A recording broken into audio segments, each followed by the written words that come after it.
बोलिए सदगुरुदेव भगवान की जय। तोरा मन दर्पण कहलाए हो, तोरा मन दर्पण कहलाए। भले बुरे सारे कर्मों को देखे और दिखावे, तोरा मन दर्पण कहलावे।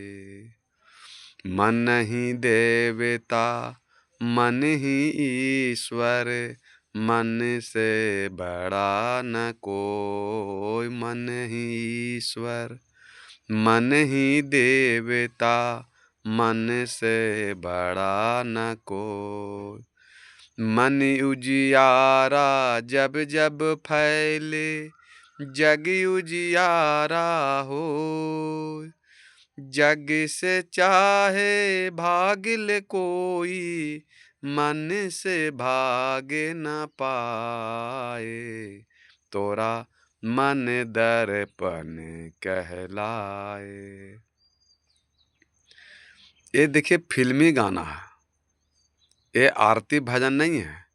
लेकिन पहले के लोग जो गायक थे, वो देखिए ये फिल्मी गाना में भी अध्यात्म को घुसा दिए हैं, धर्म को घुसा दिए हैं, भजन भक्ति सत्संग को डाल दिए हैं कि तोरा मन दर्पण कहलाए। मनुष्य सोचता है कि जो हम कर्म कर रहे हैं वो कोई देख नहीं रहा, लेकिन मनुष्य तुम राम को, शिव को, कृष्ण को, दुर्गा को, देवी को धोखा दे सकते हैं, लेकिन आप स्वयं को धोखा दे सकते हैं।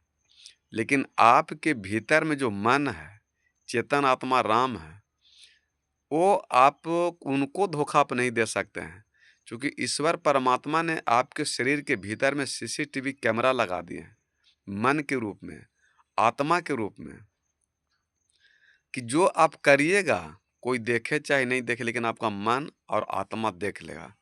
तो आप संसार को तो धोखा दे सकते हैं, भगवान को धोखा दे सकते हैं, साधु संत महात्मा के धोखा दे सकते हैं, लेकिन आपके भीतर में जो राम बैठल हैं, मन बैठे हुए हैं, उनको आप धोखा नहीं दे सकते हैं।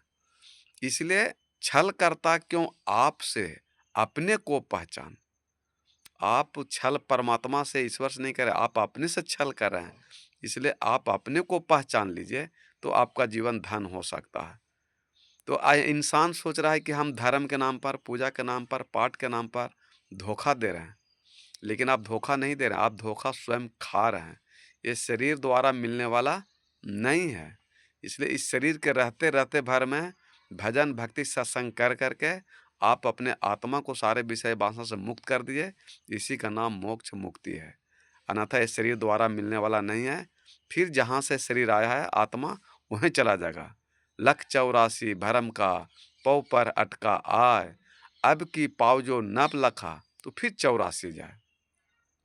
मनुष्य का जो आत्मा है, जो वो बहुत सा योनियों भ्रमण करने के बाद आपको मनुष्य तन में आए हैं, और मनुष्य तन में आ करके अगर भजन भक्ति सत्संग नहीं करते हैं, तो पौ पर अटका आए, फिर आप अटक के जाइएगा। कैसे? जैसे लूडो खेलते हैं, तो लूडो में देखिए एक सीढ़ी रहता है और एक सांप रहता है। तो सीढ़ी पर चढ़ते हैं तो ऊपर पहुंचा देता है। तो सीढ़ी क्या है? भजन भक्ति सत्संग ज्ञान बुद्धि विवेक के सीढ़ी है, आचरण चरित का वो सीढ़ी है। उस सीढ़ी पर चढ़िएगा तो ऊपर चढ़ जाइएगा। लेकिन जैसे आप 99 पर जाए तक वो सांप रहता है, और जैसे सांप के मुंह पर जाइएगा तो उसको सीधे दम पहुंचा देगा आपको 0 पर। तो 99 यानी आप विषय वासना के मुंह पर जाइएगा, अहंकार को घमंड के मुंह में पर जाइएगा, तो आपका जीवन में सजनी नीचे पहुंचा देगा।